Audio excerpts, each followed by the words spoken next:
With the UK remaining under lockdown, albeit with recent relaxations and restrictions, there's been an increase in the number of people cycling in the UK. During the strictest period of lockdown, cycling increased by as much as 300% on some days.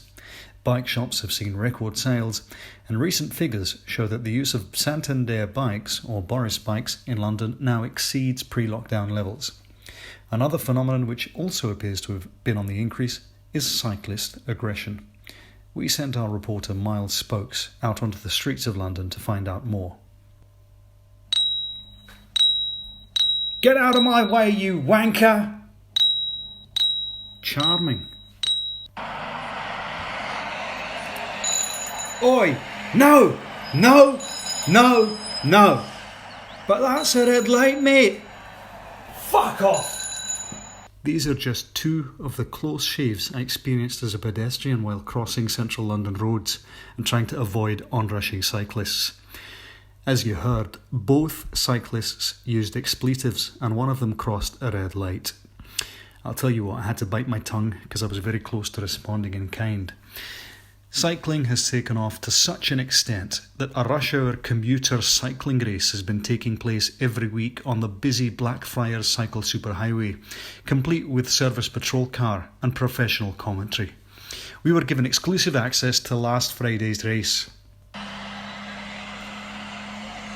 And in the lead is David Rainsford, an investment banker at Royal Bank of Canada, just taking that Blackfriars Bridge climb in his stride. Not far behind him is Elliot McGoldrick, current race record holder and head of procurement at J. Sainsbury plc. Jeff, a lot of high-flying executives tend to dominate this commuter race. Is that because they just strive for success in everything they do? That's right, David. I think they're quite competitive in every aspect of life, and many of them delight in leaving others behind, or in some cases trampling their way up the corporate hierarchy. Yes, I expect that's right. Steaming in behind them on a Brompton bike is Joris Goosen, actuary at Swiss Re, the insurance company based at the Gherkin. It's been a successful lockdown for the South African. He's managed to keep his job amidst a round of layoffs and has in fact been promoted, we understand. So, Jeff, we tend to have quite a limited demographic represented at the front of this race. I mean, we've got in Joris a non-Brit, but it otherwise tends to be dominated by the white male British middle classes. Why is that? Well, cycling tends to be a fairly middle class pursuit, David. Now, that's not to say that other social strata aren't involved.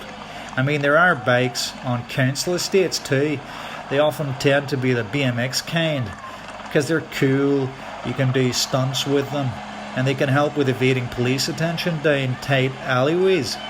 Let's not forget that Boris bikes have had mass appeal, not just to the middle classes, but also to the general population, as well as tourists. On the subject of tourists, Guido Materazzi, an Italian tourist on a Boris bike, is bursting towards the front. He's just overtaken Goosen.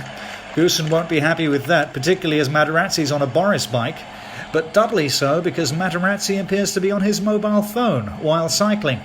He'll be disqualified for that if he's not careful. He's come from nowhere, Jeff. That's right, David, I've never seen anything like it. It beggars belief.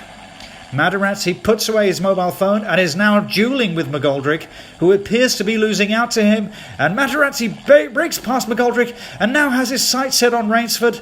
Rainsford is using all his sociopathic corporate skills to keep Materazzi at bay, but Materazzi finds a way through, and we're approaching the finish line. It's very close between Rainsford and Materazzi wins it by a whisker.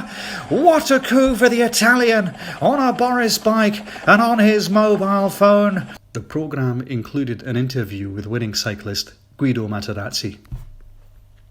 Guido, what a finish. How does that feel? It's for me very good.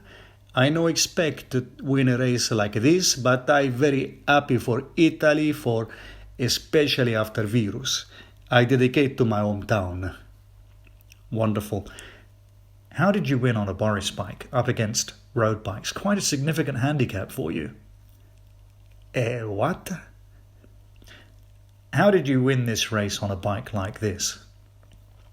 Yes, for me it's not very difficult because I'm from Val Gardena, is Italian town in Dolomites, mountains in the north. So for me, I am cycling in mountain from when I was a piccolo, young. So it's no surprise for me that I win against cyclists from London, very flat city. Guido, thank you very much indeed.